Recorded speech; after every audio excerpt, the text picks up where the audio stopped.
Bismillahirrahmanirrahim. Assalamualaikum warahmatullahi wabarakatuh. Alhamdulillahi ala ihsanih wa syukru lahu ala taufiqihi wa amtinanih. Wa asyhadu an la ilaha illallah wahdahu la syarika lahu ta'ziman li sya'nih. Wa asyhadu anna Muhammadan abduhu wa rasuluhu da'ila ridwanih.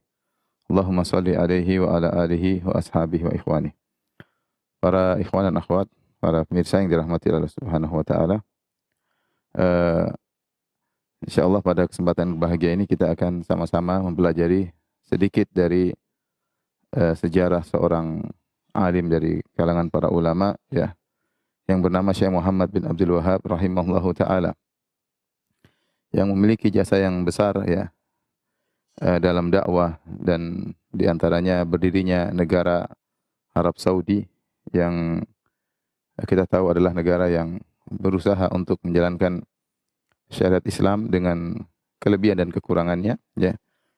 Demikian juga dakwah yang menyeru kepada tauhid dengan secara terperinci dan memerangi kesyirikan secara terperinci dan juga kebid'ahan secara terperinci.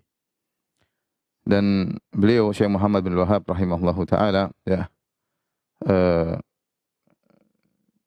ditentang oleh banyak orang, bahkan banyak di antara mereka yang memunculkan tuduhan-tuduhan dusta kepada Syekh Muhammad bin Wahhab rahimahullahu taala. Nanti akan kita singgung di akhir pengajian ya, seperti menuduh bahwasanya beliau mengaku sebagai seorang nabi ya, atau menuduh beliau benci atau tidak suka dengan Rasulullah sallallahu alaihi wasallam ya. Seperti tuduhan bahwasanya ya beliau adalah mujassim atau suka mengkafirkan kaum muslimin ya, dan yang lain-lainnya insyaallah banyak sekali, dan insyaallah akan kita singgung di akhir pengajian ya. Dan barang siapa yang mempelajari buku Syekh Muhammad bin Wahhab rahimahullahu taala, tentu dia tahu ini adalah semua adalah kedustaan. Ya. Dan Syekh Muhammad bin Wahhab rahimahullahu taala jauh dari segala tuduhan-tuduhan tersebut. Kita lihat betapa banyak orang terpengaruh dengan dakwah Syekh Muhammad bin Wahhab rahimahullahu taala, bahkan sampai di tanah air kita. Ya, sampai di tanah air kita ya. Belum lagi kalau kita bicara di negara-negara besar seperti contoh Kuwait ya, yang mereka juga berdakwah dengan metode Syekh Muhammad bin Wahhab rahimahullahu taala. Contohnya Qatar ya, yang juga mereka berdakwah dengan metode dakwah Syekh Muhammad bin Wahhab rahimahullahu taala. Bahkan masjid di Qatar adalah Masjid Muhammad bin Abdul Wahhab ya. Sampai mereka bangun Istiqlalnya Qatar lah, adalah namanya Masjid Muhammad bin Abdul Wahhab ya. Saya pernah ke sana ya. Belum lagi misalnya kita bicara tentang jamaah-jamaah seperti jamaah Ansarus Sunnah Muhammadiyah yang ada di Mesir. Dan seperti di tanah air kita, kita tahu ada dua jum'iyah atau organisasi besar Islam di tanah air kita, yaitu misalnya organisasi Persis dan Muhammadiyah ya.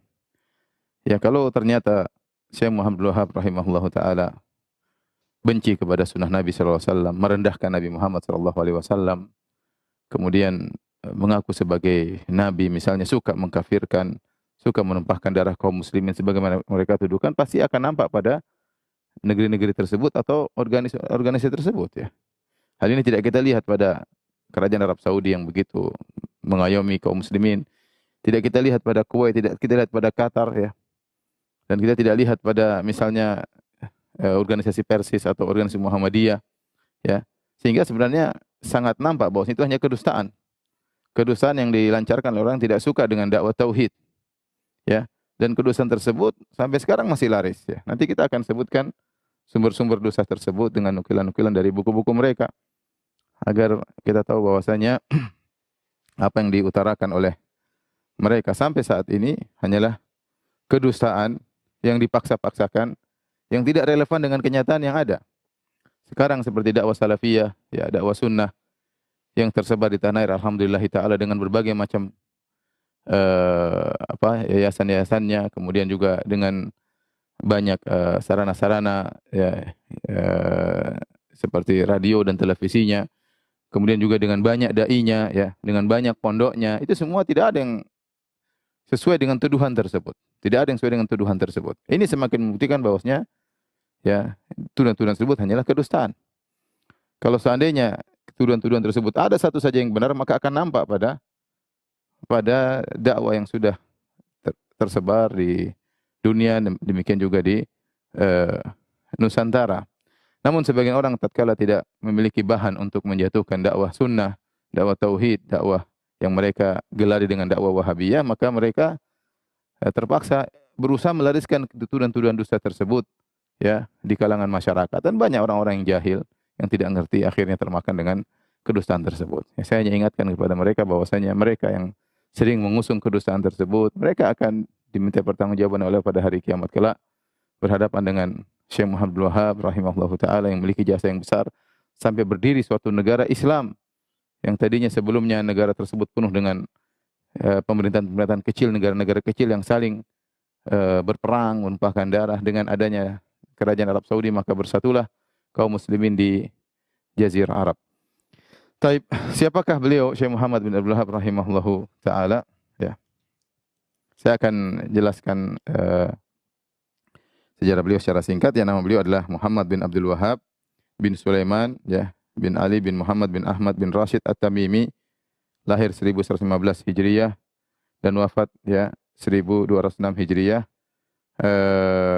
Kemudian ya kita akan sebutkan sejarahnya secara singkat tentang dakwah beliau ya. Taib. Muhammad bin Abdul Wahab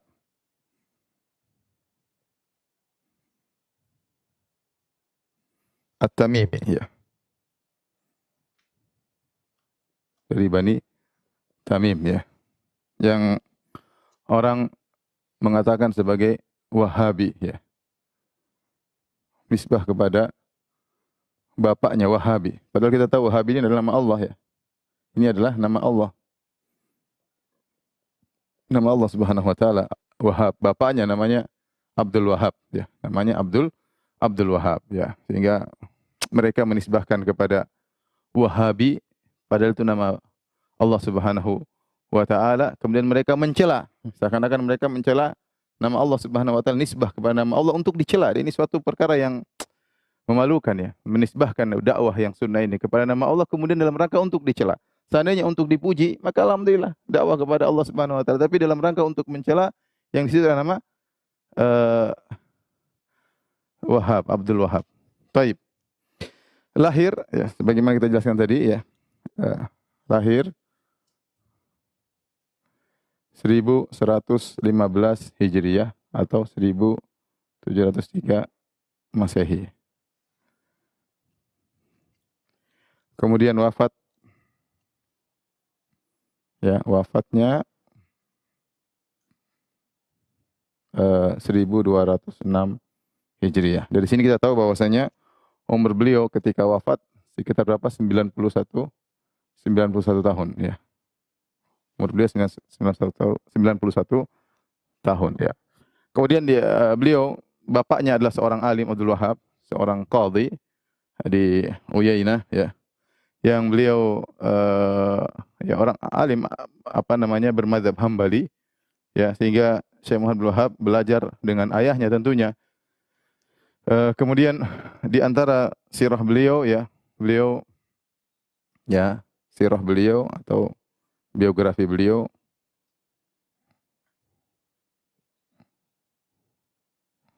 ya, pertama hafal Quran ya, hafal Quran sebelum balik. Ada yang mengatakan umur 12, ada yang mengatakan 10. Yang intinya sebelum balik beliau sudah hafal Quran. Bahkan beliau menjadi imam ya, mengimami kaum muslimin dengan hafalan beliau ya. Sejak kecil beliau sudah semangat belajar agama sampai ya ketika beliau balik ya sebelum 15 tahun. Kalau tidak salah ya, beliau balik sekitar umur 13 ya. Kalau tidak salah ya, beliau balik ya sekitar umur 13 tahun ya. Ketika itu ayahnya pun menikahkan beliau. Beliau pun menikah ya. Di umur tersebut beliau menikah. Tentunya tatkala ayahnya menikahkan beliau di umur 13 tahun, ini berarti orang dewasa, artinya Nggak mungkin anaknya suka masih main kelereng terus dinikahkan ya. Ini berarti beliau orangnya serius ya. Buktinya sebelum balik sudah hafal Quran, bahkan jadi imam, bukan sekedar hafal-hafalan, sekedar hafal-hafal saja kemudian hafal dan lupa sebagaimana dalam sebagian pondok-pondok yang membanggakan, sudah hafal ternyata lupa. Enggak, ini jadi imam. Jadi imam di belakangnya kaum muslimin menunjukkan hafalan beliau kuat. Dan seorang hafal Quran dengan hafalan yang kuat belum sampai balik itu menunjukkan keseriusan. Sehingga beliau ini dinikahan oleh ayahnya ya sekitar umur 13 tahun ya, menunjukkan keseriusan beliau ya. Saya punya kawan juga di Madinah S3 ya. Dia punya anak, dia bawa ke Madinah. Saya menyangka itu adiknya. Saya bilang, "Ini adik kamu?" Kata dia, "Enggak. Firanda, ini anak saya." Loh kok bisa? Kata dia, "Saya nikah umur 12 tahun." Jadi memang ada di antara mereka yang menikah dengan cepat ya. Taib, setelah itu di umur yang sama ya, sekitar umur 12 atau 13 tahun beliau haji. Sekitar umur 12 atau 13 tahun beliau berhaji. Ya, ya, berhaji itu sekitar tahun 1127 Hijriah beliau haji. Ini haji pertama kali beliau rihlah kemudian berangkat menuju ke kota Mekah untuk melaksanakan ibadah haji, kemudian bertemu dengan ulama di sana, kemudian beliau pergi ke Madinah ya. Maka disitulah beliau semakin mengenal para ulama. Setelah itu beliau pulang menuntut ilmu ya. Kemudian beliau melanjutkan rihlah kedua yaitu pada tahun 1135 Hijriah. Beliau haji yang kedua. Untuk zaman dahulu haji tidak seperti zaman sekarang ya. Dari Najd menuju ke Mekah ya 1000-an kilo jauh ya. 1000-an kilo, 800 kilo, 1000-an kilo jauh. Kemudian perjalanan ini berarti tidak gampang haji ketika saat itu. Tapi beliau sudah berhaji dan bahkan beliau semangat untuk haji yang kedua kali. Tapi yang kedua kali beliau tidak segera pulang. Di sini beliau menetap di Mekah ya untuk menuntut ilmu.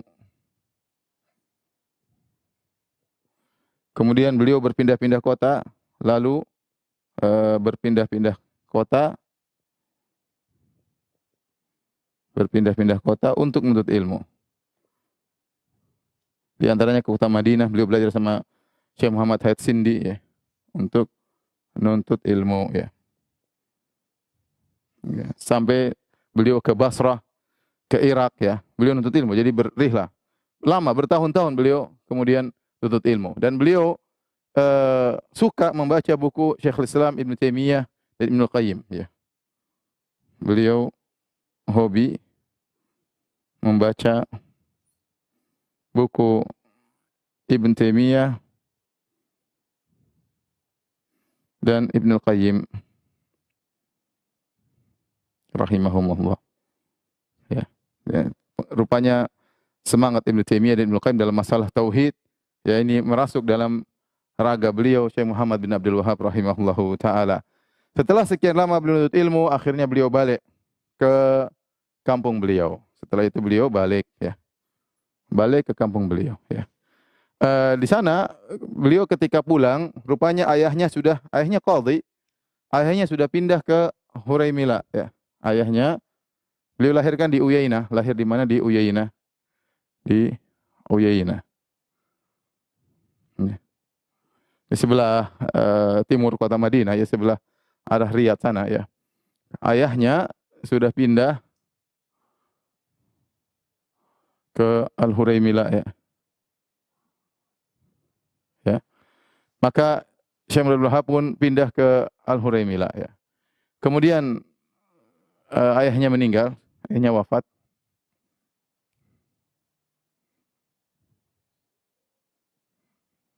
Wafat pada 1153 Hijriah ya. Ketika Syekh Abdul Wahab mulai berdakwah tauhid dan kita tahu kondisi ketika itu, kondisi Najd ketika itu, Najd maksudnya daerah beliau, Najd ketika itu penuh dengan kesyirikan, khurafat. Ya. Kita bisa baca di Tarikh Najd ya, banyak orang percaya kepada dukun ya. Secara umum memang di jazirah sudah ada dakwah, tetapi fokus orang kepada fikih. Sampai di sana ada fikih Hambali, fikih Syafi'i, fikih Hanafi, kemudian fikih Maliki. Tetapi perhatian terhadap tauhid agak kurang, tauhid al-uluhiyah agak kurang ketika itu. Sehingga secara umum penuh dengan kesyirikan dan khurafat. Ya, di antaranya ya banyak orang-orang percaya kepada dukun, ya, banyak orang pakai jimat, ya, ada banyak percaya dukun. Kemudian banyak percaya jimat, kemudian kuburan diagungkan, bahkan ditawafi, ditawaf, ya. Kemudian istighosah kepada mayat, mayat-mayat orang-orang mati dan lain-lain banyak ya. Ruqyah-ruqyah ya. Ruqyah-ruqyah yang syirik. Yang ini menggugah Syekh Abdul Wahab untuk berdakwah tatkala itu ya. Terjadi suatu kondisi, ada pergelutan di antara kabilah di Huraimila, akhirnya Syekh berpindah ke beliau pindah ke Al-Uyainah. Al-Uyainah. Tempat beliau lahir, Al-Uyainah. Di situ beliau ketemu dengan beliau tahu dakwah beliau tidak akan berkembang kecuali ada butuh bantuan dari pemerintah, dari penguasa.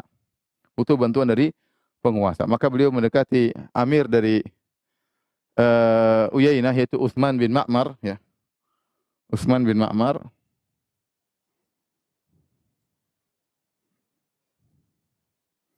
Amir Uyainah. Setelah itu kemudian beliau berdakwah melalui bantuan Utsman bin Ma'mar. Ya. Mulailah ketika itu beliau semakin kencang dalam berdakwah. Mulai kencang semakin berdakwah. Di antara yang disebutkan oleh para ulama bagaimana dakwah beliau adalah beliau mendakwahi orang-orang yang minta pertolongan kepada kuburan yang disangka adalah kuburan Zaid bin Khattab, yaitu saudaranya Umar bin Khattab radhiyallahu taala anhu ya. Ya, di situ ada kuburannya, dibuat kubahnya ya, diagungkan, orang-orang datang. Maka beliau datang dengan berbulan-bulan beliau berkata kepada masyarakat situ, beliau bernahi mungkar, beliau berkata, Allahu khairun min Zaid. Allah lebih baik daripada Zaid. Mintalah kepada Allah, Allah lebih baik daripada Zaid. Tapi mereka tidak peduli, mereka terus melakukan kesyirikan dan beliau hanya selalu mengatakan Allahu khairun min Zaid. Allah lebih baik daripada Zaid berbulan-bulan. Namun akhirnya tatkala beliau sudah dibantu oleh Utsman bin Ma'mar, maka apa yang beliau lakukan di antaranya ya dengan bantuan amir tersebut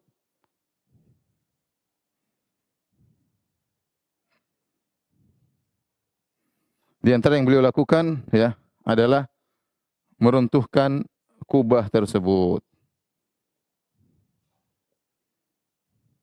Menuntuhkan kuburan Zaid bin Khattab. Dan ini tentu kita tahu adalah sunnah ya. Bukankah dalam Sahih Muslim Ali bin Abi Thalib berkata kepada Abu Hayyaj, "Ala aba'atsuka ala ma ba'athani Rasulullah sallallahu maukah aku utus engkau, aku tugas engkau sebagaimana Rasulullah sallallahu pernah menugaskan aku," kata Ali. "Alla tada timthalan illa tamastahu wala qabran musyrifan illa sawaitahu." Jangan kau biarkan ada patung kecuali hancurkan, dan jangan kau biarkan ada kuburan yang tinggi kecuali kau ratakan. Dan dipraktekkan oleh Syekh Muhammad rahimahullahu taala ya. Ini kemudian menjadi rame ya. Di antara yang membuat rame juga ya ketika beliau berdakwah konsentrasi kepada tauhid ya, yaitu di antaranya ada wanita yang mengaku, ada wanita yang mengaku berulang-ulang bahwa dia telah berzina.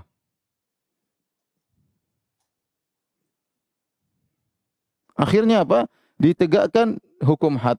Akhirnya dirajam. Ini bikin heboh tatkala itu. Bikin heboh.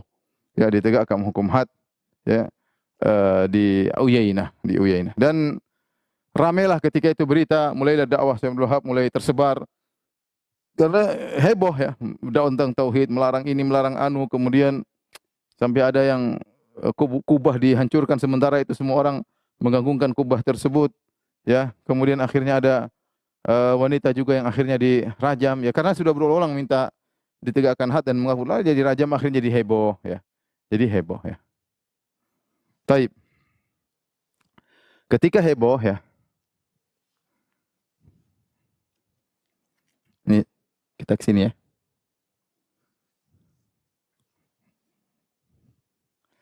Ketika dakwah Syekh jadi heboh, ya. Ini halaman 1 biar nggak bingung, ya. Halaman 2, halaman 3.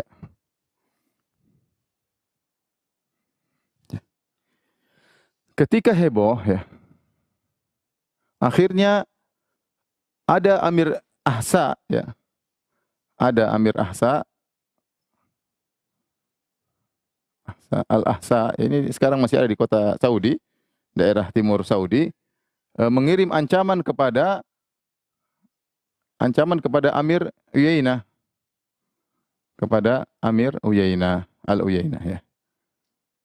Ya. Dia mengatakan dalam suratnya, jika sampai suratku kepadamu, wahai Ibnu Ma'mar, yaitu Utsman bin Ma'mar, ya. Jika sampai surat kepadamu, maka bunuhlah Muhammad bin Abdul Wahhab. Maka bunuhlah Muhammad bin Abdul Wahhab. Suruh bunuh, ya. Disuruh bunuh.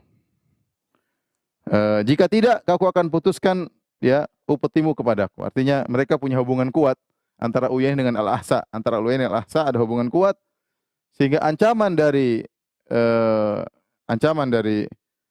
Amir Ahsa membuat Amir Uyainah pun takut. Dahulu di Najd ada kota-kota kecil, ya.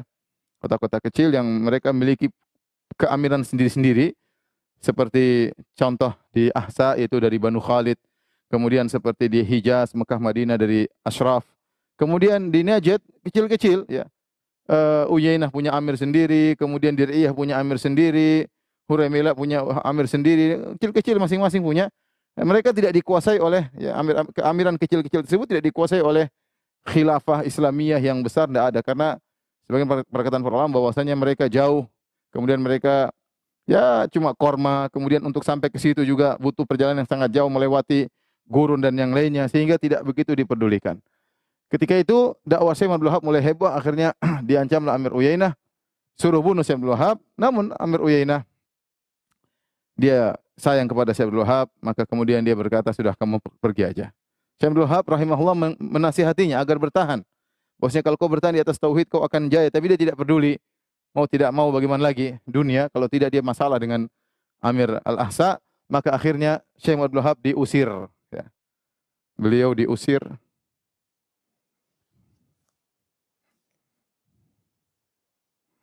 Diusir dari Uyainah, ya, tahun kalau tidak salah 1158 Hijriah. Maka keluarlah beliau, pergilah beliau kemana? Ke Dir'iyah. Ke Ad-Dir'iyah. Ad-Dir'iyah. Di daerah Riyadh sana juga, Dir'iyah, ya. Berjalan kaki. Berjalan kaki di musim panas. Semua dunia beliau tinggalkan, ya. Berjalan kaki di musim panas, tidak berbekal kecuali sebuah kipas, ya, untuk menghilangkan panas beliau. Disebutkan ketika beliau berjalan menuju ke Dir'iyah, tidak ada yang beliau baca kecuali ayat, "Wa may yattaqillaha yaj'al lahu makhraja wa yarzuquhu min haitsu la yahtasib wa may yatawakkal 'ala Allah fa huwa hasbuh." Itu yang beliau ulang-ulang. Barang saya bertawakal kepada Allah, wa may yattaqillaha, barang saya bertakwa kepada Allah, yaj'al lahu makhraja, Allah akan berikan jalan keluar baginya, ya. Wa yarzuquhu min haitsu la yahtasib, dan Allah akan berikan kepada dia rezeki dari yang tidak sangka-sangka. Wa may yatawakkal 'ala Allah fa huwa hasbuh, barang saya bertawakal kepada Allah maka cukuplah Allah baginya. Beliau ulang-ulang terus sampai beliau tiba di Dir'iyah, ya, ketemu dengan seorang ulama, ya. Kalau tidak salah namanya Ibnu Suwailim, ya. Ketemu, akhirnya masuk ke Dir'iyah.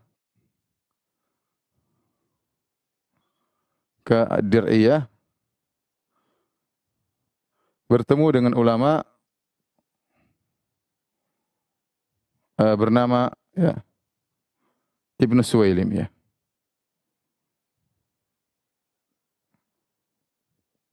Ketika beliau sampai di rumah Ibnu Suwailim, maka orang-orang pun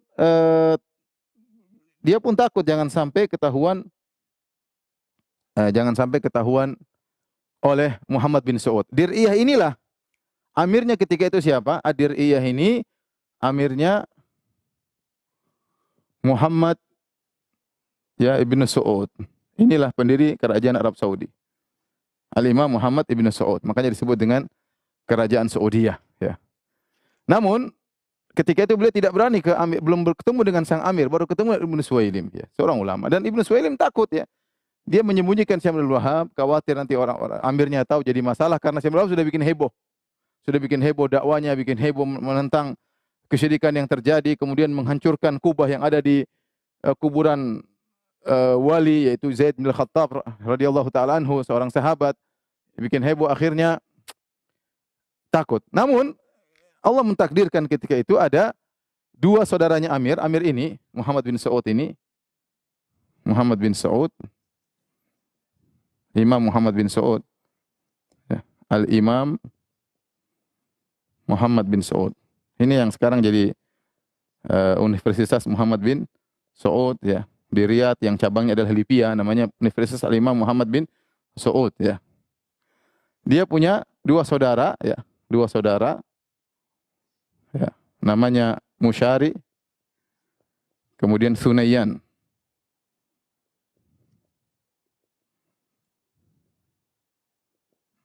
Sama Musyari. Dan dia punya ada istri yang cerdas, saya lupa namanya, istri yang cerdas ya. Ketiga orang ini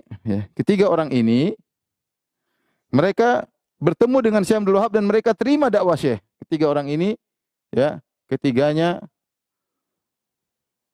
bertemu dengan Syekh Muhammad Abdul Wahab dan menerima dakwahnya ya.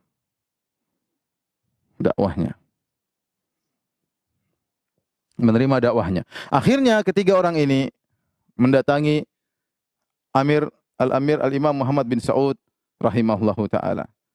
Maka mereka menasihati bahwasanya ini Syekh mendakwakan tauhid, mereka telah mengerti dakwah Syekh, terutama yang kata para ulama yang sangat pengaruh istrinya. Istrinya Al-Imam Muhammad bin Saud ini yang sangat mengaruhi suaminya. Ya, pengaruh istri luar biasa kepada suami. Akhirnya dia yang menasihati suaminya, akhirnya Al-Imam Muhammad bin Saud terima dakwah Syekh. Bahkan disebutkan dia nasihati suaminya, wahai suamiku, kalau kau datang kepada Syekh Abdul Wahab, datanglah dengan berjalan kaki. Tunjukkan kau mengagungkannya, tunjukkan kau menghormatinya. Maka Al-Amir Muhammad bin Saud datang ke tempat Syekh Abdul Wahab dalam berjalan kaki menuju Syekh Abdul Wahab. Kemudian dia sambut, kemudian dia berbicara. Kemudian Syekh Abdul Wahab mengajak dia berdakwah. Ya. Akhirnya tatkala itu, ketika sudah sepakat dalam dakwah tersebut, maka Al-Imam Muhammad bin Saud bikin dua syarat. Muhammad bin Saud ya, sepakat membantu dakwah Syekh.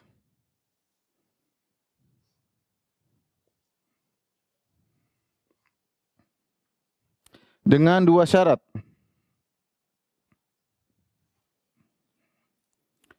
Yang pertama ya, kalau kita berhasil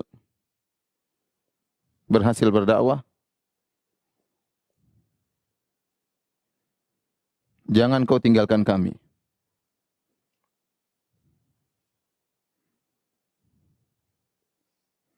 Syarat yang kedua, biarkan ya upeti-upeti dari wilayah-wilayah kekuasaanku tetap saya ambil.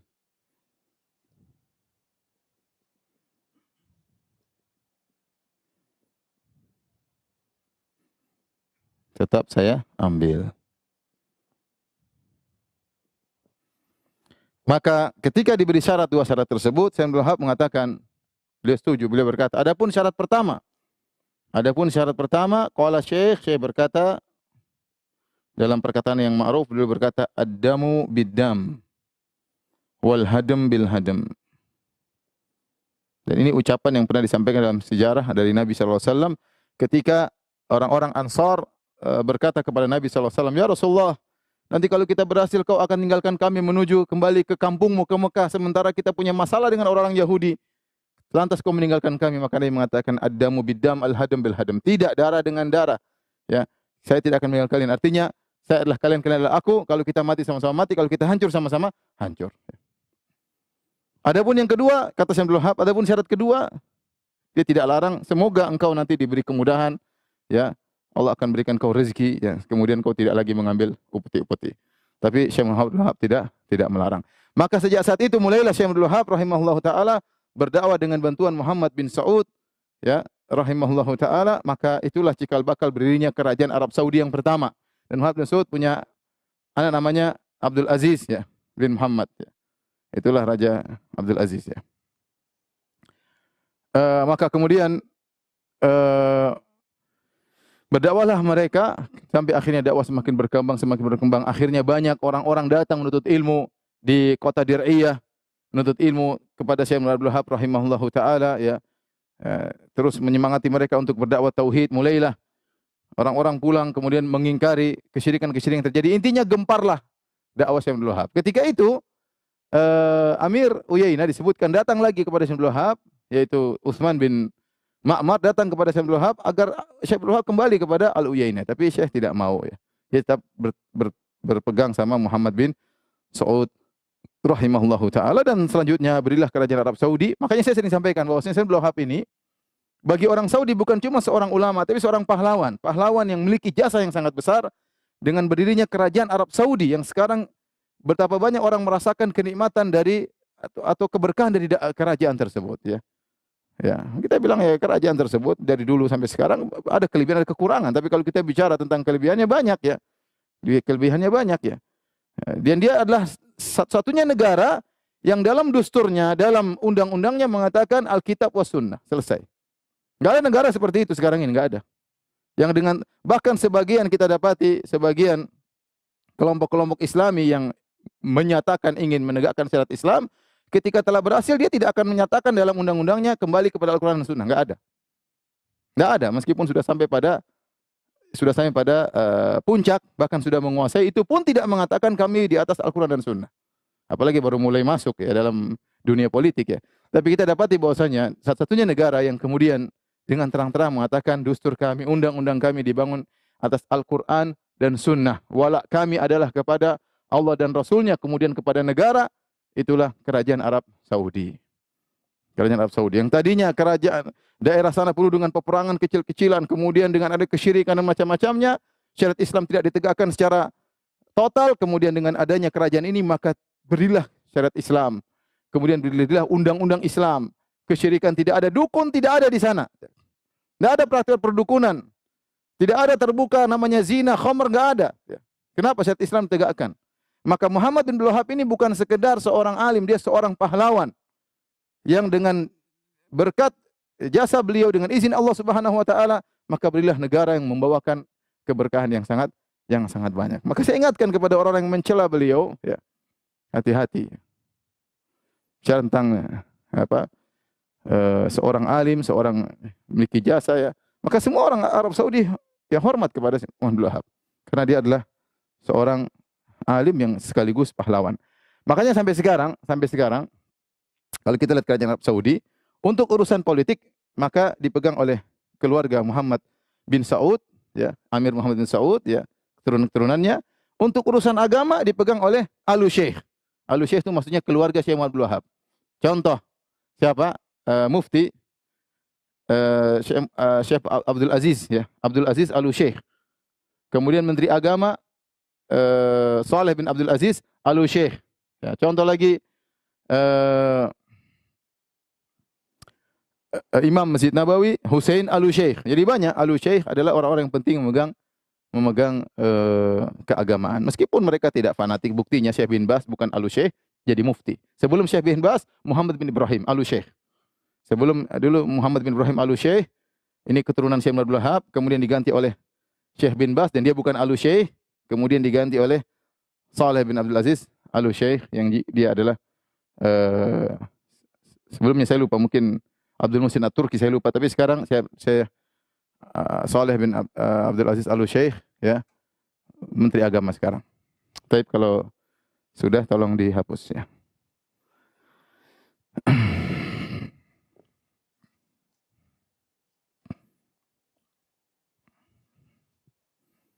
Dan terus Syekh Abdul Wahab berdakwah sampai akhirnya beliau wafat pada tahun 1206 Hijriah ya. Umur beliau sekitar 91 atau 92 tahun ya. Silakan dihapus dulu, enggak apa. Ya ikhwan, para pemirsa yang dirahmati Allah Subhanahu wa taala, kita sedang berbicara tentang sirah seorang yang saya katakan jasanya kepada saya sangat besar dan jasanya kepada kita juga sangat besar. Ya, seorang yang berdakwah dengan tegas kepada tauhid, mentauhidkan Allah Subhanahu wa taala dan tidak pernah basa-basi untuk menjelaskan tentang buruknya kesyirikan, ya.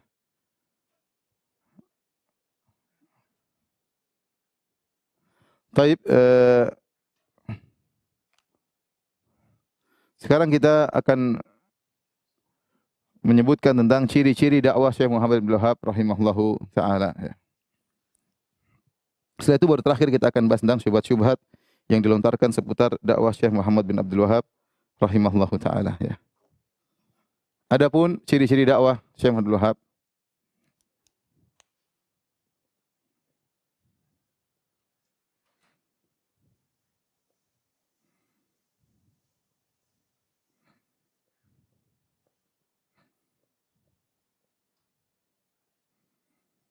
di antaranya dakwah beliau dibangun di atas ilmu. Ini jelas ya. Ya. Dibangun di atas ilmu. Beliau bukan orang bodoh ya. Beliau belajar, bapaknya ahli mazhab Hambali, bahkan beliau bersafar ke sana kemari untuk berdakwah. Beliau juga punya sanad hadis, beliau punya ijazah hadis. Ya, beliau adalah orang yang berilmu kemudian mendakwakan ilmunya. Beliau membaca buku-buku Syekhul Islam Ibnu Taimiyah dan Syekhul Islam Ibnu Qayyim rahimahullahu taala, dibangun di atas ilmu. Kemudian di antara ciri-ciri dakwah beliau adalah fokus kepada tauhid. Kepada tauhid, ya. Yang menjadi di antara keistimewaan dakwah yang orang bilang dakwah Wahabiyah, kalau kita bilang dakwah Salafiyah, yaitu beliau menjelaskan tauhid secara terperinci. Secara terperinci. Kemudian selain itu beliau menjelaskan syirik juga secara terperinci. Menjelaskan kesyirikan secara terperinci.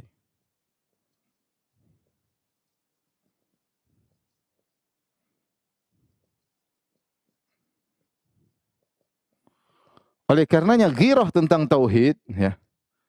Ghirah, ya, tentang tauhid sangat besar.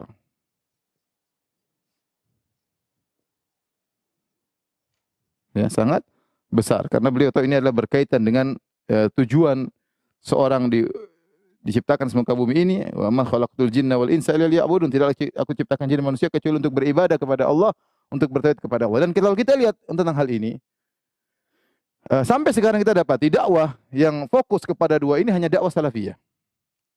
Kita alhamdulillah ya, kita katakan dakwah yang fokus ya secara terperinci menjelaskan tauhid secara terperinci, menjelaskan kesyirikan secara terperinci hanya dakwah salafiyah. Yang memiliki ghirah lihat kesyirikan, kita merasa tidak suka, kita marah, kita jengkel, hanya dakwah salafiyah. Ya. Benar, jika kita melihat ada orang tidak berjilbab, kita tidak suka. Tidak ada orang tidak menjalankan syariat, kita enggak suka. Ada orang riba, kita enggak suka. Tapi kalau sudah berkaitan dengan syirik, maka ini perkaranya besar, lebih besar daripada itu semua ya. Nah, kita dapati sementara sebagian dai-dai yang tidak berdakwah di atas manhaj salaf, mereka tidak fokus pada hal ini. Mereka tidak fokus pada hal ini. Ya. Ya, maka kita bilang alhamdulillah ya. Dakwah salafiyah fokus menjelaskan tauhid secara terperinci, menjelaskan kesyirikan secara terperinci ya. Kemudian juga di antara ya dakwah Syekh Abdul Wahab rahimahullah adalah membersihkan syariat dari bid'ah.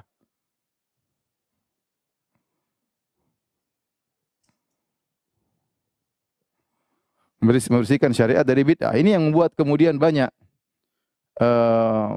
orang-orang di zaman beliau tidak suka dengan doa beliau. Karena beliau tidak hanya membahas masalah tauhid dan kesyirikan, tapi beliau juga membahas tentang bid'ah. Ini tidak boleh, tidak disunahkan oleh Nabi sallallahu alaihi wasallam. Ya, oleh karena di antaranya beliau misalnya mengingkari tabarruk dengan tubuh-tubuh orang ya. Dan itu bukan berarti beliau pakai pendapat beliau sendiri ya. Bahkan beliau menukil dari kalangan dari para ulama ya, seperti dari Syatibi dalam kitabnya Al-Muwafaqat al-I'tisam menyebutkan bahwasanya namanya tabarruk dengan orang-orang soleh itu tidak ada. Kenapa? Dalil qat'i yang jelas menunjukkan hal itu tidak ada. Kenapa? Karena benar para sahabat bertabarruk dengan Nabi sallallahu alaihi wasallam, dengan ludah Nabi sallallahu alaihi wasallam, dengan keringat Nabi sallallahu alaihi wasallam, ya. Bahkan kalau Nabi buang ludah maka mereka berebut-rebutan. Namun ini tidak dipraktekkan kepada Abu Bakar, tidak dipraktekkan kepada Umar, tidak dipraktekkan kepada Utsman, tidak dipraktekkan kepada Ali, tidak dipraktekkan kepada Ibnu Abbas, tidak dipraktekkan oleh Ibnu Mas'ud, tidak dipraktekkan oleh sahabat yang banyak. Jadi ini menunjukkan secara qat'i tegas bahwasanya bertabarruk dengan liur, ya, ludah, dahak itu hanya kembali kepada Nabi sallallahu alaihi wasallam, ya. Ini logika yang dan beliau kemudian mengingkari praktek-praktek yang salah, ya. Apalagi bid'ah-bid'ah yang berkaitan dengan kuburan misalnya, ya beliau ingkari. Ini menjadikan banyak orang yang gerah ketika dakwah beliau semakin berkembang, ya. Apalagi kuburan-kuburan yang tinggi kemudian diratakan, ya. Sementara kuburan-kuburan tersebut tempat orang untuk datang, tempat orang minta-minta, kemudian beliau ratakan, jadi masalah, ya. Kemudian di antara dakwah beliau juga adalah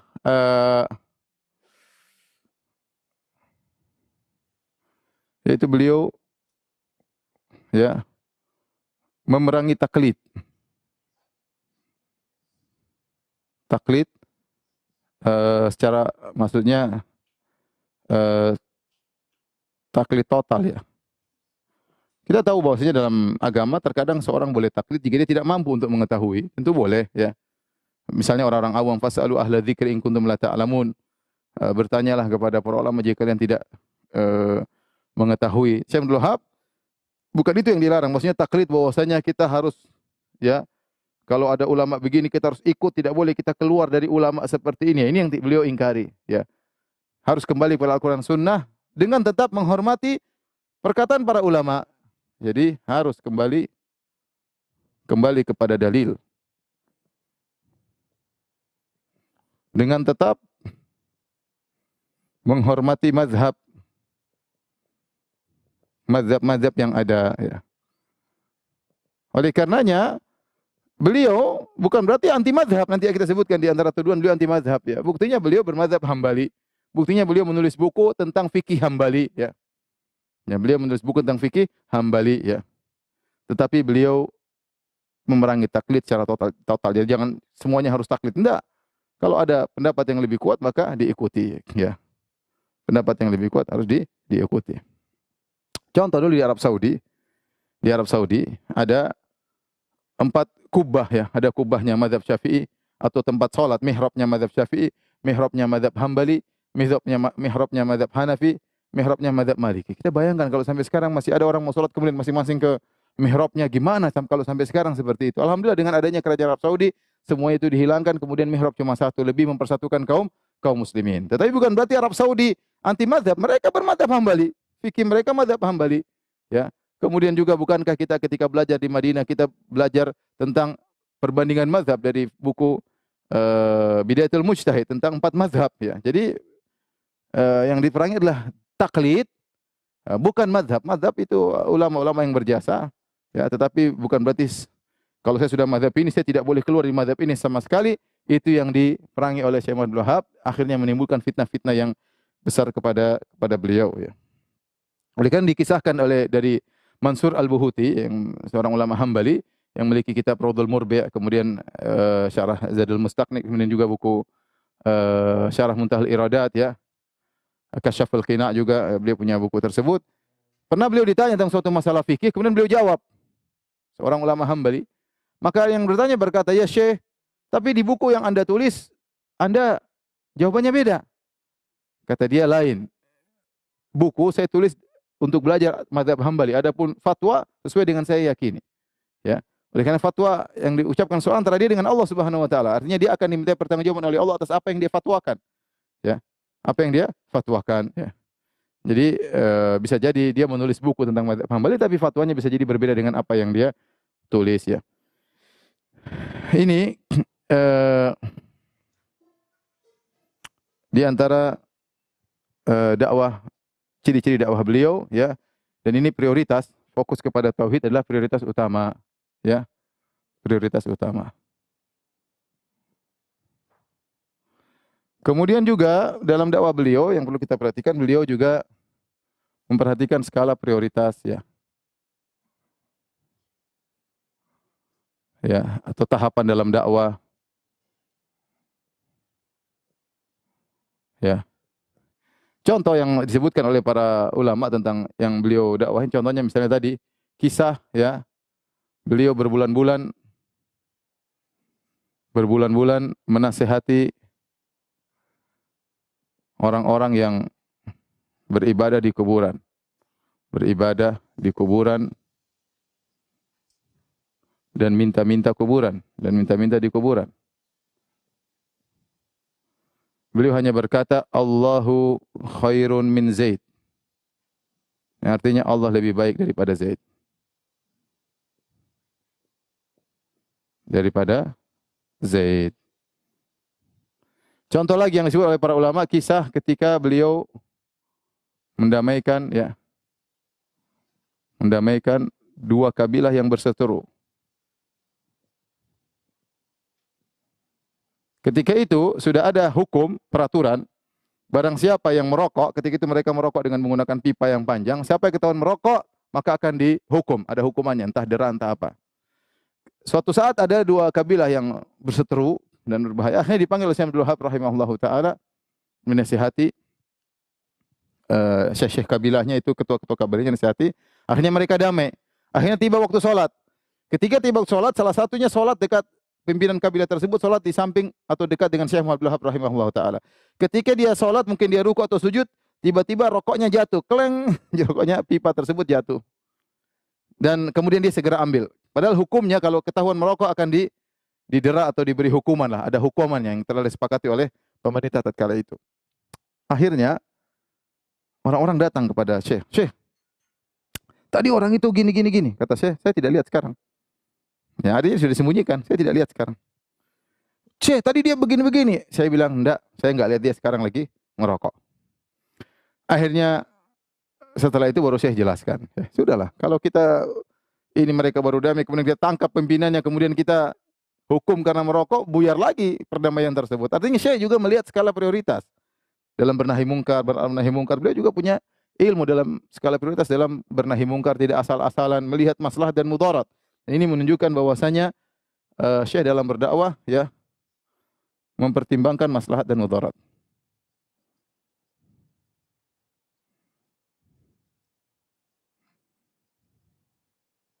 Tapi ingat, masalah tauhid tetap nomor satu. Tetap nomor satu. Tidak seperti sebagian orang, sudahlah kita enggak usah bahas tentang tauhid demi kemaslahatan. Ya, terus kapan? Ini tujuan utama. Sekarang apapun dakwah yang kita sampaikan tujuannya kepada tauhid. Mau dakwah fikih, mau dakwah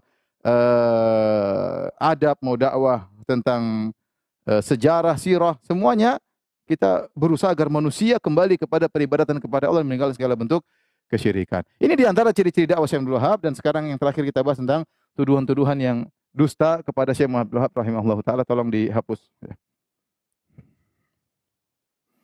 Poin ini sangat penting, ikhwan dan akhwat yang rahmatillah subhanahu wa taala. Kita tahu bahwasanya apa yang muncul sekarang ini bukan perkara yang baru. Tuduhan-tuduhan dusta kepada dakwah sunnah, dakwah tauhid, dakwah salafiyah bukanlah perkara yang baru. Mereka hanyalah menukil dari pendusta-pendusta sebelumnya, ya. Oleh karenanya para penuduh dakwah dengan tuduhan tidak ini cuma dua model. Yang pertama mungkin jahil, tidak ngerti. Yang kedua sudah tahu tapi tetap ngeyel, maksakan kedustaan kepada dakwah Syekh Muhammad Abdul Wahab rahimahullahu taala. Taib, di antara tuduhan-tuduhan tersebut banyak tentunya, sampai ada buku Risalah Magister, saya sarankan untuk membeli buku tersebut. Judulnya Da'awal Munawi'in di dakwati Syekh Muhammad Abdul Wahab, ya. Karya Dr. Abdul Aziz bin Muhammad bin Ali Abdul Latif, ya. Ini Da'awal Munawi'in, ya. Saya nukil dari buku ini, ya, dan banyak buku-buku membela Syekh Abdul Wahab, tapi ini buku yang cukup lumayan, ya, ya, menyebutkan tentang tuduhan-tuduhan garis besar, ya, yang dituduhkan kepada Syekh Abdul Wahab rahimahullahu taala. Saya akan tuliskan dulu tuduhan-tuduhan tersebut dan kemudian saya akan bacakan pernyataan-pernyataan mereka bagaimana teganya mereka menuduh dakwah dengan tuduhan yang tidak-tidak ya. Di antara tuduhan-tuduhan kepada dakwah Syekh Abdul Wahab,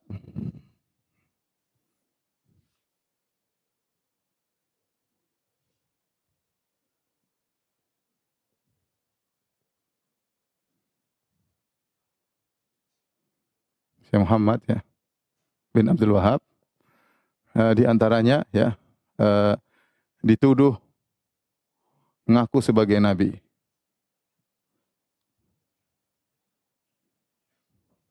Di antaranya dituduh ya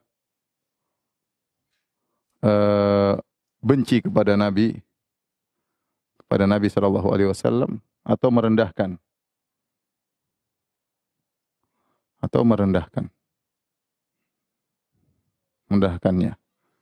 Jadi mereka mengatakan Muhammad itu kata Muhammad bin Wahab, Muhammad itu yang penting datang nyampaikan sudah selesai tugasnya, sudah kita enggak usah hormati dia lagi, sudah selesai. Katanya itu gitu. Atau ngaku sebagai Muhammad bin Wahab ngaku sebagai nabi ya. Sebagaimana di Najd dulu ada kata mereka, di Najd dulu ada nabi palsu yaitu Musailimah Al-Kadzdzab. Maka Muhammad bin Wahab hanya melanjutkan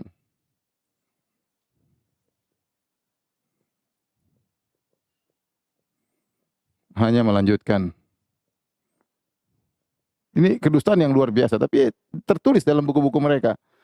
Kemudian di antaranya tuduhan bahwasanya anti madhab,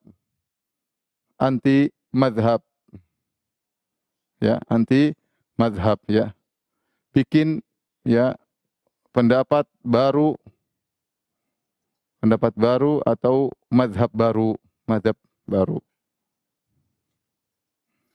Di antara tuduhannya adalah takfiri, suka mengkafirkan, takfiri atau khawarij. Ya. Di antara tuduhannya adalah ya memberontak kepada Daulah Utsmaniyah, memberontak kepada Daulah Utsmaniyah.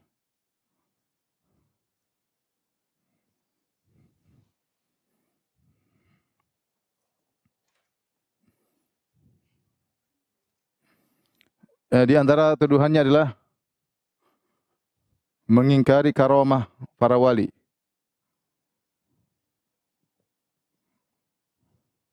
Karamah para wali. Kemudian di antara tuduhan juga adalah menerapkan ayat-ayat kepada ayat-ayat tentang orang kafir kepada kaum muslimin.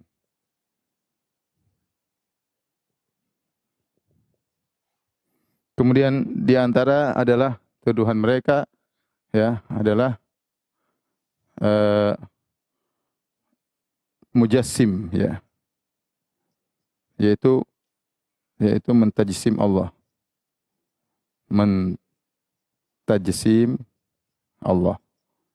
Baik, ini masih banyak tapi saya ingin sebutkan ini saja di antara tuduhan-tuduhan yang dituduhkan kepada Syekh Abdul Wahab rahimahullahu taala ya. Saya akan bantah tapi saya ingin baca biar antum tahu ya. Nanti kita akan bantah juga tapi saya ingin sebutkan bagaimana kejamnya sebagian orang tatkala mereka menuduh Syekh Abdul Wahab dengan tuduhan yang tidak-tidak ya. Ini ada berapa poin? 1 ya, 2, 3, 4 ya, 5, 6, 7, 8 ya.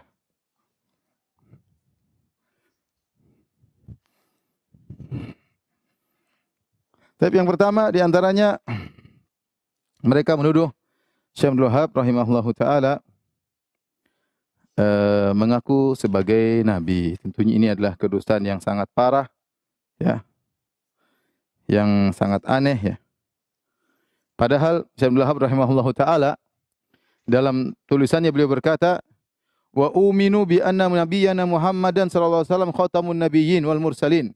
Aku beriman bahwasanya Muhammad, Nabi kita Muhammad SAW adalah penutup para nabi dan penutup para rasul. Wala yasihu imanu abdin hatta yu'mina bi risalati wa yashhada bi nubuwwatihi.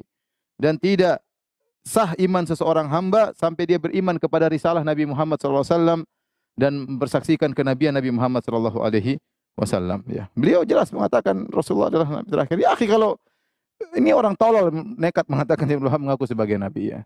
Ya, akhi, ini terlalu parah, ya. Tapi mereka katakan, ya. Bahkan dalam buku Syekh Abdul Wahab, dalam buku Tauhid, beliau menyebutkan tatkala menjelaskan tentang hadis sayakunanna min ummati salasuna kadzabun kulluhum yaz'umu annahu nabi wa ana khatamun nabiyyin wa la nabiyya ba'di. Syekh Abdul Wahab menyebutkan hadis tersebut. Nabi berkata, akan ada dari umatku 30 orang aku sebagai nabi dan aku adalah penutup para nabi, tidak ada nabi setelahku. Ini dalam buku Syekh Abdul Wahab. Ya, kemudian dituduh dia mengatakan dia mengaku sebagai nabi. Bahkan di antara sebab-sebab seorang keluar dari Islam menganggap dia boleh keluar dari syariat Nabi Muhammad SAW. Kemudian dia mengaku sebagai nabi. Namun ini terjadi, orang-orang tersebut berdosa, ya. Saya bacakan para pendusta tersebut, ya. Di antaranya yang pertama-tama di antaranya yang ma'ruf mengatakan adalah namanya Muhammad bin Abdurrahman bin Afaliq, ya. Dia berkata dalam bukunya tentang Syekh Abdul Wahab rahimahullah taala, kama da'a naziluhu Musailimah ay nubuwah bilisani maqalihi wa Ibnul Wahab haluhu. Kata dia, sebagaimana yang tinggal di Najd Musailimah pernah mengaku sebagai nabi dengan lisannya saya nabi, maka Muhammad bin Abdul Wahab juga ngaku dengan kondisinya bahwasanya dia seorang nabi. Dia seorang nabi. Kemudian dia berkata dalam tempat yang lain, wallahi laqad da'an nubuwah bilisani halihi. Sungguh Muhammad bin Wahab ini telah mengaku sebagai nabi dengan kondisinya. Perbuatan-perbuatan dia menunjukkan dia itu sebenarnya mengaku sebagai nabi. Bukan dengan omongannya, tapi sikap-sikapnya menunjukkan dia mengaku sebagai nabi.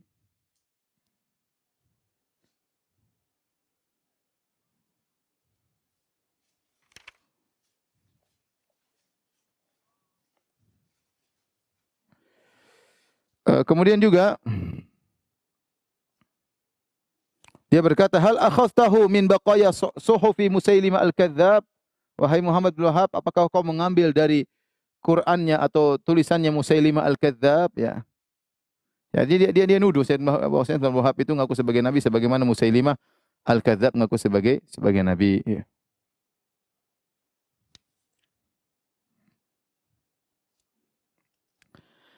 Kemudian di antara, ya, yang nuduh juga Syekh Abdul Wahab sebagai nabi adalah Ahmad bin Zaini Dahlan. Ahmad bin Dahlan ini seorang ulama Syafi'iyah di kota Mekah yang termasuk dengan sebab dia tuduhan-tuduhan dosa kepada Syekh Abdul Wahab tersebar banyak. Karena orang datang ke Mekah haji ketemu dengan dia kemudian baca-baca bukunya, dia termasuk menyebarkan tuduhan-tuduhan dosa. Ahmad bin Zaini Dahlan, ya.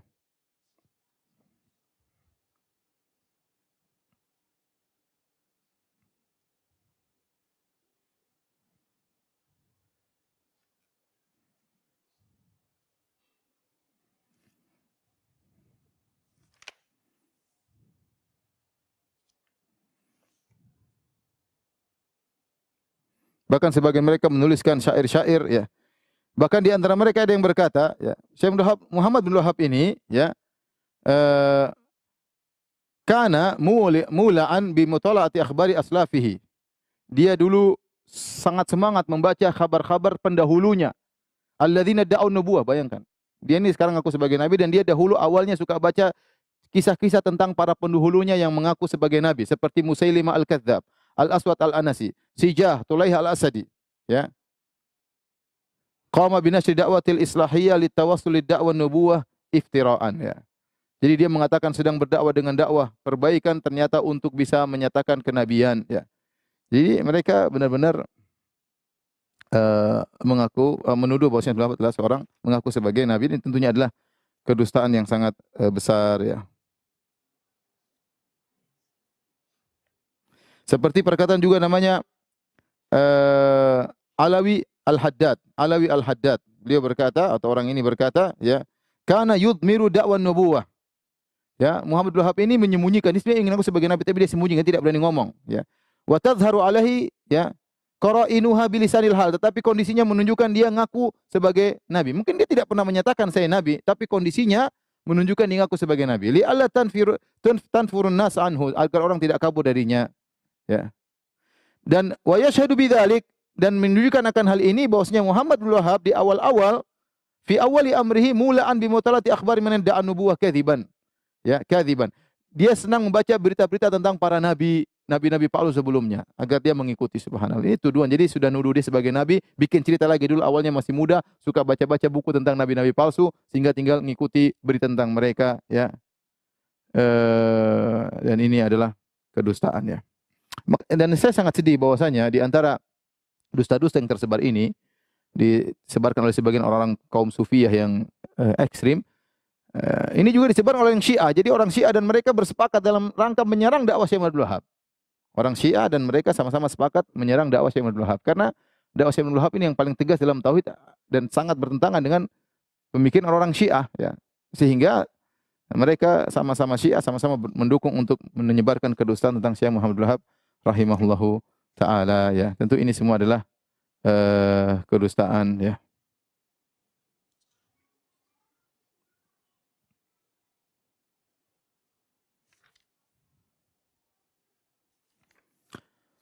Taib, di antara tuduhan, ya, bahwasanya Syekh Abdul Wahab rahimahullahu taala mentajsim Allah Subhanahu wa taala, ya.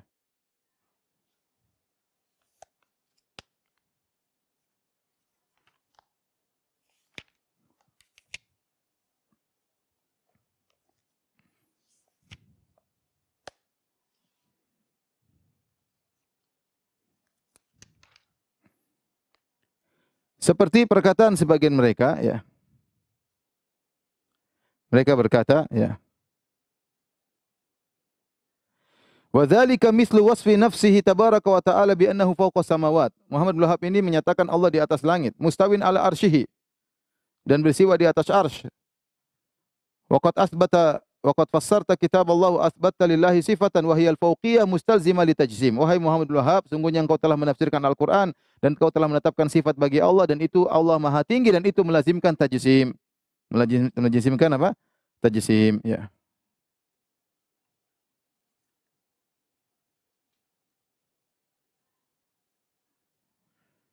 Sama Ahmad Zaini Dahlan, ya, juga mendukung hal ini, ya. Tapi ini semua adalah kedustaan. Kita bisa bantah secara sederhana bahwasanya meyakini Allah di atas tidak melazimkan namanya Allah berarti seperti manusia, ya. Adapun kalau tajsim masuknya zat, ya, Allah berzat. Siapa bilang Allah tidak berzat? Adapun mengatakan Allah di atas berarti Allah tajsim, berarti seperti perkataan sebagian mereka, ya, wa kanu ajdar biluhuq bi ahlil asnam, mereka lebih pantas untuk dianggap sebagai para penyembah berhala. Seakan-akan Allah adalah berhala yang disembah. Ini adalah kedustaan, ya. Ya, bahwasanya Allah di atas tidak melazimkan bahwasanya Allah kemudian seperti manusia, ya. Ya, ini sudah kita bahas dalam Al-Aqidah Wasithiyah dengan panjang lebar. Sementara Nabi SAW ketika berdoa angkat tangan ke langit, Nabi SAW tunjuk ke langit, ya. Dan banyak sekali dalilnya, ya, dan tidak melazimkan bahwasanya Allah berarti tajsim, ya. Kemudian di antaranya misalnya merendahkan Nabi SAW atau menghina Nabi SAW.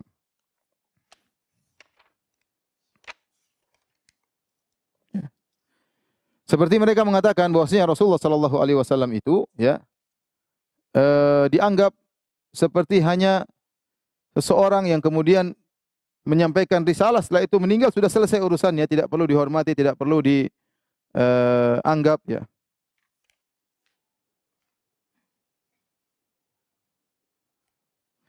Seperti perkataan Alawi Al-Haddad, ya, dia berkata, "Kana yantaqisun Nabi sallallahu alaihi wasallam katsiran bi ibaratin mukhtalifah." Adalah Muhammad bin Wahab suka merendahkan Nabi sallallahu alaihi wasallam dengan ibarat-ibarat yang bermacam-macam, bervariasi. Minha, di antaranya Muhammad bin Wahab berkata, "Innahu tarish." Muhammad itu hanyalah Rasulullah sallallahu alaihi wasallam hanyalah tarish. Bimakna anna ghayata amri annahu ka-tarish alladhi yursilu ila unasin fi amrin alladhi yursalu ila nasi fi amrin fayuballighuhum thumma yansarif. Ya. Yaitu seperti seorang yang datang diutus untuk menyampaikan kepada manusia kemudian pergi, selesai urusan. Wa kana ba'dhum yaqul, sebagian pengikut Muhammad bin Wahab berkata, "Asaya khairun min Muhammad."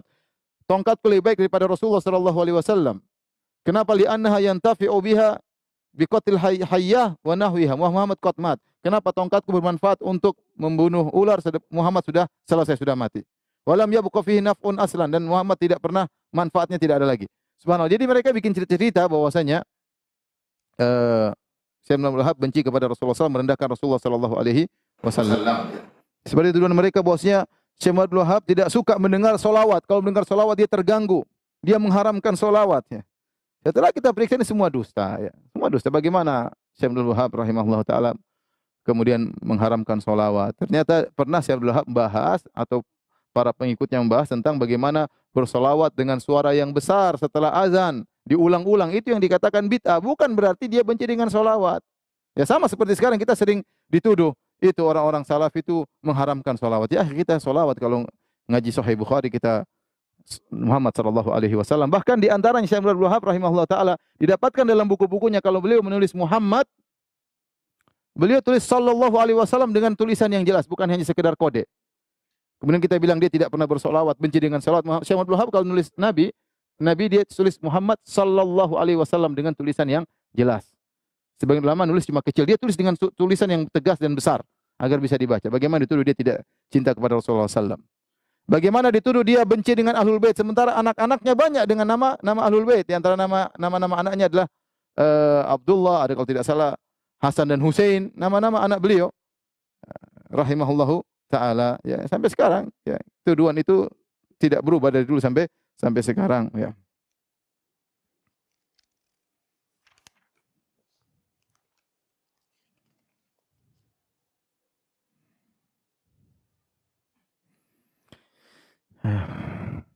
Dinukil juga oleh Dahlan, Ahmad Zaini Dahlan, dia mengatakan Muhammad bin Wahab berkata, tongkatku lebih baik daripada Rasul. Ini kedustaan ya. Dibantah oleh para cucu-cucunya, murid-muridnya Syekh Abdul Wahab bahwasanya dusta yang dilakukan oleh Muhammad atau Ahmad Zaini Dahlan yang mengatakan Syekh Abdul Wahab pernah berkata tongkatku lebih baik daripada Rasulullah sallallahu alaihi wasallam ya. Kenapa mereka demikian? Karena orang-orang ini orang-orang yang mereka melakukan bid'ah-bid'ah ini, mereka menyangka sebagaimana dijelaskan oleh Ahmad bin Hajar Al-Butami ya. Dia berkata, "Walakinnal munharifin yarawna hubbar Rasul sallallahu alaihi wasallam fi qiraatil anasyid wal asyar wal istighatsat." Mereka menyangka bahwasanya namanya cinta kepada Nabi yaitu dengan bernasyid-nasyid, baca syair-syair tentang Nabi dan istighatsah kepada Nabi sallallahu alaihi wasallam. Sementara Syekh Abdul Wahab melarang istighatsah kepada mayat, istighatsah kepada Rasulullah sallallahu alaihi wasallam, melarang nasyid-nasyid yang berlebihan kepada Nabi sallallahu alaihi wasallam sehingga mereka mengatakan Muhammad bin Wahab tidak cinta kepada Nabi sallallahu alaihi wasallam ya. Saya akan jelaskan secara singkat saja karena kalau nukil waktunya kepanjangan ya. Saya akan jelaskan. Baik, kita lanjutkan. Jadi beliau dituduh benci kepada Nabi sallallahu alaihi wasallam, tentunya tidak benar ya. Rasulullah sallallahu alaihi wasallam Syekh Abdul Wahab sangat cinta kepada Nabi sallallahu alaihi wasallam, bahkan beliau kembali kepada sunnah dengan luar biasa sehingga saking cintanya kepada Nabi beliau tidak suka dengan bid'ah. Kenapa? Karena bid'ah bukan ajaran Nabi. Ya, beliau mengatakan cinta kepada Nabi ikut ajaran Nabi. Tidak seperti sebagian orang sekarang menjadikan barometer cinta kepada Nabi dengan hal yang tidak diajarkan oleh Nabi sallallahu alaihi wasallam. Ya harusnya kalau kita cinta kepada Nabi, kita ngikuti apa yang diajarkan, apa yang disabdakan, apa yang dititahkan itu. Berarti kita berpegang teguh dengan sunnah Nabi. Ini sebagian orang ngaku cinta kepada Nabi, yang dikerjakan bukan diajarkan oleh Nabi. Joget-joget, ya, musik-musik. Lah ini cinta dari Nabi. Nabi pernah ngajarin seperti itu. Ya. Mengatakan Nabi tahu ilmu gaib, itu Nabi pernah ngajarin seperti itu. Syekh Abdul Wahab cinta kepada Nabi dan benar-benar saking cintanya kepada Nabi sallallahu alaihi wasallam, dia tidak ingin melakukan perkara yang tidak diajarkan oleh Rasulullah sallallahu alaihi wasallam. Kita kan sederhana. Misalnya kita bilang ada si A cinta kepada si B. Si A itu yang dikerjakan si B dia kerjain semua. Model bajunya, model topinya, ngomongnya, gaya bicaranya, syairnya, itu berarti cinta beneran. Tapi kalau bilang si A cinta kepada si B tapi bikin barang-barang yang tidak dikerjakan si B, ya berarti A tidak cinta sama si B dong. Ya, ini secara logika saja. Bagaimana menuduh Syekh Abdul Wahab benci kepada Nabi sementara dia berpegang teguh dengan sunnah Nabi sallallahu alaihi wasallam dan tidak mau mengerjakan bid'ah yang tidak diajarkan oleh Rasulullah sallallahu alaihi wasallam. Adapun dikatakan anti mazhab, maka ini sudah kita bantah sebelumnya. Syekh Muhammad bin Abdul Wahab rahimahullah bermazhab Hambali dan sekarang praktek kerajaan Arab Saudi juga bermazhab Hambali. Banyak ulama mazhab Hambali, Syekh bin Bas bermazhab Hambali, Syekh Utsaimin bermazhab Hambali, Ibnu Taimiyah bermazhab Hambali, Ibnu Al-Qayyim bermazhab Hambali ya. Jadi tidak benar bahwasanya mereka anti mazhab. Yang mereka anti adalah anti taklid, itu aja. Anti taklid, adapun menuduh Syekh Abdul Wahab berkata dengan perkataan keluar dari mazhab, ini tidak benar ya. Maka apa yang beliau ucapkan semua ada ulama sebelumnya yang dijadikan pegangan oleh beliau. Sampai sekarang demikian juga di Masjid Nabawi ada yang ngajar mazhab Syafi'i, ada yang ngajar mazhab Maliki, ada. Kalau memang Arab Saudi anti mazhab, tentu tidak akan diizinkan semua itu ya. Pakai tidak usah mazhab sama sekali. Wong Arab Saudi aja mazhab Hambali, gimana dikatakan anti mazhab ya. Yang dilarang adalah anti taklid. Makanya apa perkataan siapa namanya? Imam Ahmad rahimahullahu taala, dia berkata la tuqallidni ya. Imam Ahmad saya nukilkan beliau berkata, la tuqallidni wa la tuqallid Malikan wa la Syafi'i wa la Al-Auza'i wa la Thawri wa khudh min haitsu akhadhu. Janganlah taklid kepadaku, kata Imam Ahmad. Jangan taklid kepada Imam Malik, jangan taklid kepada Imam Syafi'i, jangan taklid kepada Auza'i, jangan taklid kepada Thawri. Tapi ambillah dari mana mereka mengambil. Itu dalil dari mana ikuti ya. Jadi tidak boleh kita bertaklid. Tapi kalau bermazhab tidak jadi masalah ya. Para ulama juga bermazhab. Kemudian mengingkari karomah aulia ini juga tidak benar. Syekh Abdul Wahab juga mengatakan dia mengingkari karomah aulia dalam akidahnya. Yang jadi masalah kenapa mereka nuduh ini? Kenapa mereka menuduh Syekh Abdul Wahab anti karomah para wali? Karena menurut mereka di antara karomah wali, menurut mereka ahlul bid'ah,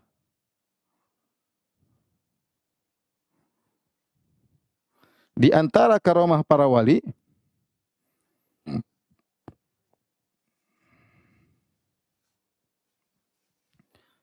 adalah ya minta tolong kepada mereka, bisa menolong setelah mereka meninggal, bisa diminta tolong, berdoa kepadanya bisa diminta tolong meskipun setelah mati, setelah wafat. Ya, Syekh Muhammad Wahab membantah hal ini, tidak boleh minta kepada mayat. Kata mereka berarti Anda mengingkari karomah para wali, itu enggak benar. Ya. Itu tidak benar. Jadi mereka buat seperti tadi, Syekh Wahab melarang bid'ah salawat dengan salawat cara bid'ah yang aneh-aneh syairnya, kemudian aneh-aneh pahalanya. Mereka bilang Muhammad Wahab mengharamkan salawat. Contoh, kita bilang boleh ziarah kubur tapi tidak boleh ziarah kubur kalau minta-minta kepada wali, tuduhan Salafi Wahabi melarang ziarah. Begitu mereka bikin. Dusta mereka, itu dusta mereka. Itu ngelarang, mengharamkan ziarah, mengharamkan salawat. Subhanallah. Dusta ya akhi. Baik, takfiri khawarij. Kata mereka Abdul Wahab suka mengkafirkan kaum muslimin. Ya akhi, ini dusta. Sekarang Arab Saudi apakah mengkafirkan kaum muslimin? Di mana Arab Saudi dahulu ketika masih jaya-jayanya memberikan bantuan kemana-mana ke kaum muslimin seluruh di alam semesta. Bikin masjid di mana-mana. Kita dapati orang Saudi banyak bangun masjid. Ya, bukan Saudi saja, Saudi, Kuwait, Qatar yang notabene Wahabi. Mereka beri bantuan di mana, bangun masjid di mana. Sekarang masalah politik berbeda. Tapi dahulu lihat bagaimana mereka bantu kaum muslimin.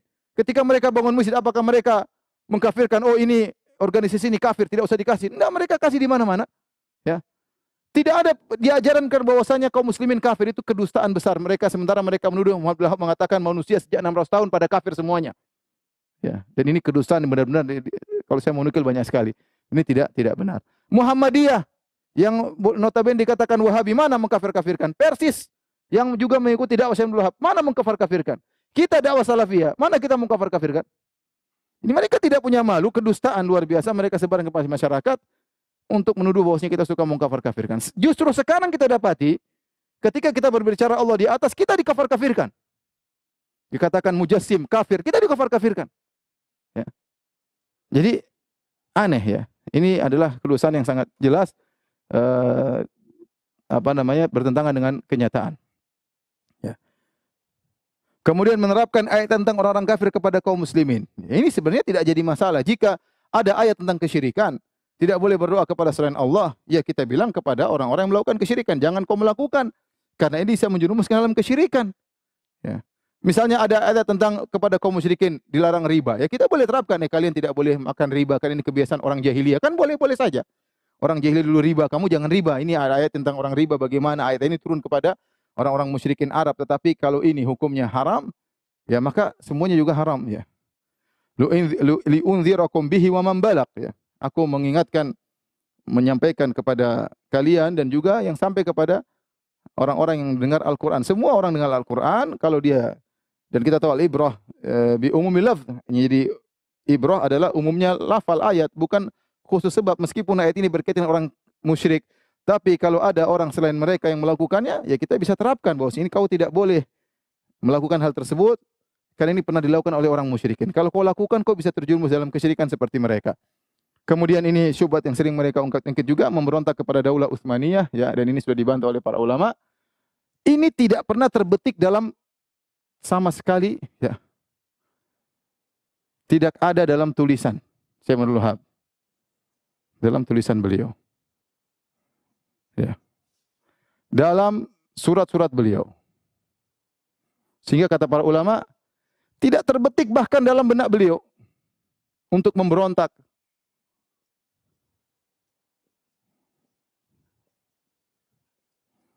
Ini benar-benar apa? Benar-benar dusta, ya. Kemudian yang berikutnya, ketika itu di Najd, ya, negeri-negeri kecil. Negeri-negeri kecil, ya, yang masing-masing punya amir. Bukan di bawah kekuasaan Daulah Utsmaniyah.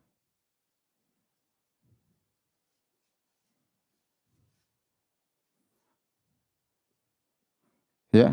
Oleh karenanya Saleh Abu dalam risalahnya tentang dakwah Syekh Abdul Wahab, beliau menyebutkan, beliau membuka daftar tentang bagaimana pembagian administrasi kerajaan Turki ketika itu, ya.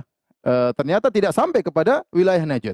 Tidak sampai kepada wilayah Najd. Membuka kepada sejarah sebelum dakwah Syekh Abdul Wahab. Apakah wilayah Turki kekuasaannya sampai kepada daerah Najd? Apakah Muhammad bin Saud atau Utsman bin amir-amir tadi kota negeri-negeri kecil, apakah mereka mengirim upeti kepada wilayah kepada Khilafah Utsmaniyah? Apakah mereka tunduk kepada? Jawabannya tidak ada. Mereka tidak mengenal ketundukan kepada wilayah Turki. Ya. Bagaimana? Ya, oleh karenanya yang terjadi Muhammad bin Saud kemudian, dan sering terjadi negeri-negeri kecil saling perang-perangan. Ya. Sama sekali mereka tidak dikuasai oleh Turki. Maka kemudian bagaimana dikatakan Syekh Abdul Wahab bikin negara baru, kemudian keluar dari kerajaan Arab Saudi, itu tidak benar. Karena sudah ada negara-negara kecil ketika itu. Justru Syekh Muhammad Abdul Wahab kemudian menggabungkan negara-negara tersebut menjadi negara yang satu, kerajaan Arab Saudi. Ya. Menjadi kerajaan Arab Saudi, dan kemudian membawa keberkahan yang sangat banyak. Hanya saja datang sebagian orang-orang, ya, penjilat yang menyampaikan kepada Sultan kerajaan Turki bahwasanya ini ada orang namanya Muhammad Abdul Wahab ingin menggulingkan kerajaanmu, maka timbullah fitnah-fitnah. Padahal Syekh Abdul Wahab dalam tulisannya sama sekali tidak ada kita akan hancurkan Turki, enggak ada ngomong Turki sama sekali, enggak ada. Ya, dia sekedar punya Muhammad bin Saud kemudian menggabungkan negara-negara yang ada. Adapun berbicara akan menggulingkan Turki, itunya fitnah yang disampaikan kepada kerajaan Turki tentang dakwah Syekh Muhammad bin Abdul Wahab rahimahullahu taala. Ikhwan dan akhwat yang dirahmati Allah Subhanahu wa taala, ini sekilas tentang dakwah Syekh Muhammad bin Abdul Wahab rahimahullahu taala. Maka seorang agar memiliki ilmu tentang hal ini dan agar sadar bahwasanya tuduhan-tuduhan tersebut telah berjalan dari dahulu dan sekarang masih berlangsung, dan dia bersabar menghadapi tuduhan-tuduhan tersebut. Lihat bagaimana sabarnya Syekh Muhammad bin Wahab rahimahullahu taala dalam mendakwahkan tauhid. Dan namanya orang mendakwahkan tauhid pasti ada tantangan. Ya, pasti ada tantangan. Kita mencari ridha Allah atau mencari ridha manusia. Ya, kalau ingin mencari ridha manusia, ya sudah, sampaikan apa yang disenangi oleh mereka, maka kita akan disenangi oleh banyak orang. Tapi kalau kita mencari keridhaan Allah, menyampaikan tauhid, kesyirikan ini haram, ya siap-siap untuk dihina dan dituduh yang tidak-tidak oleh masyarakat, dan tuduhan-tuduhan tersebut masih berjalan hingga saat ini. Wallahu musta'an. Dan namanya kita ingin tegar, harus belajar menjauhi daripada syubhat. Jangan dengar syubhat sama sekali, karena al-qulubu dha'ifah wa syubhatu khattafah. Bahwasanya hati itu lemah dan syubhat menyambar-nyambar. Maka seorang jangan sok-sok mendengar apa? Syubhat. Kalau ada dai-dai yang dikenal suka menyampaikan syubhat, jangan didengar, ya. Kalau kita terkena syubhat, salah sendiri, ya. Berarti kita mencari masalah, ya. Kita mencari masalah, dan bisa jadi syubhat tersebut bercokol tidak keluar-keluar, itu yang jadi masalah. Oleh karena seorang bertakwa kepada Allah, menuntut ilmu, memanfaatkan waktu, berdoa kepada Allah agar tetap ditegarkan di atas sunnah. Saya rasa sampai sini aja kajian kita. Terima kasih kepada jazakumullah khairan kepada panitia di Masjid Abu Darda. Kemudian juga Radio Hidayah Pekanbaru, dan juga kepada Radio Roja yang ikut serta menyelenggarakan acara ini. Semoga antum semua diberkahi oleh Allah Subhanahu wa taala, dan juga para pendengar sekalian. Semoga kita semua diberi hidayah oleh Allah Subhanahu wa taala di atas sunnah, dan diwafatkan di atas sunnah, dan dijauhkan daripada kesyirikan dan kebid'ahan. Wabillahi taufiq wal hidayah. Assalamualaikum warahmatullahi wabarakatuh.